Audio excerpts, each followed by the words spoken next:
لو انت فرونت اند وما تعرفش ايه اللي يخلي الموقع بتاعك يحدث الاي بي اي من غير ما تعمل ريفرش كل شويه للصفحه، تعالى اقول لك ايه اللي بيحصل. لازم تكون فاهم ان احنا هنا مش بنحدث الصفحه، احنا هنا بنسال الاي بي اي كل شويه وبنساله سؤال بسيط: هل في جديد؟ هل في داتا جديده جت؟ لو في تحديث او في داتا جديده جت، ساعتها بنغير البيانات اللي على الشاشه اللي مربوطه بالاي بي اي، مش بنعمل ريفرش للصفحه كامل. خلي بالك ان احنا هنا بنحدث الداتا مش بنحدث الصفحه. زي ما انت شايف الكود اللي قدامك دوت، انا عندي كل اللي بيحصل هنا جوه اليوز افكت.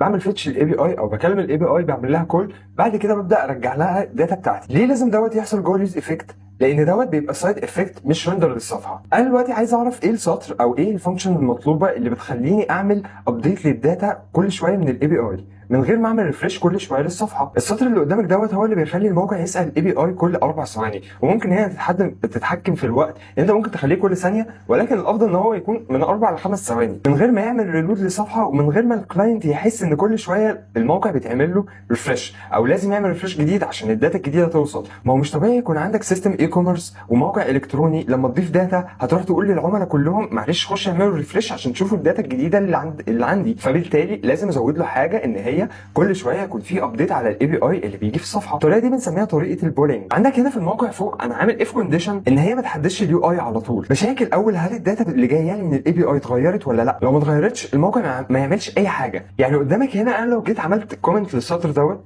وطلعت بره فتحت الموقع بتاعي وعملت ريفرش بحيث ان الابديت ده يحصل، ما فيش اي حاجه حصلت والاي بي اي القديمه موجوده زي ما هي. انما لو جيت دخلت الداشبورد دلوقتي دي الصوره اللي محطوطه وغيرت الصوره ديت، غيرت حاله الستاتس بتاعتها خليتها اكتف، استنى الباك اند يخلص، السيستم كده خلص، جيت هنا ما لقيتش اي حاجه اتعمل لها ابديت. فبالتالي لازم ان انا اعمل ريفرش واستنى الداتا الجديده لما تيجي عشان تتعرض، وبالتالي لازم اعمل ريفرش للصفحه كلها، وده طبعا غلط. انما لو جيت رجعت السطر دوت زي ما هو تاني وعملت ريفرش للموقع ودخلت، انا دلوقتي عملت ريفرش عشان الابديت بتاع الكود يتنفذ. لو جيت دخلت دلوقتي على السيستم وعملت اكتف للداشبورد للصوره الثانيه، هطلع ابص الاقيها ان هي بعد 4 ثواني من ساعه ما الريفرش اللي هنا ده يخلص، اول ما السيستم هنا يخلص ويقول لي ان الاكتيف تم، هطلع ابص الاقيها ان هي اتغيرت لوحدها. تمام. طبعا الموقع بطيء شويه بحيث انها لسه شغاله عليه. وخلي بالك ان السطر دوت مهم جدا. ليه؟ انا دلوقتي لما عملت كومنت دوت ما عملتش كومنت للسطر ده، فبقول له رجع لي، وبقول له رجع لي الانترفال اللي هي فيها ان هي بتجيب لي فيتش باك جراوند او فيتش من الاي بي اي كل 4 ثواني، وهو اساسا انا عملت لها كومنت او مسحتها. فبالتالي انت لو عملت كومنت دوت عشان تعمل تيست على حاجه لازم تعمل كومنت دوت عشان الاي بي اي الطبيعيه تشتغل زي ما هي.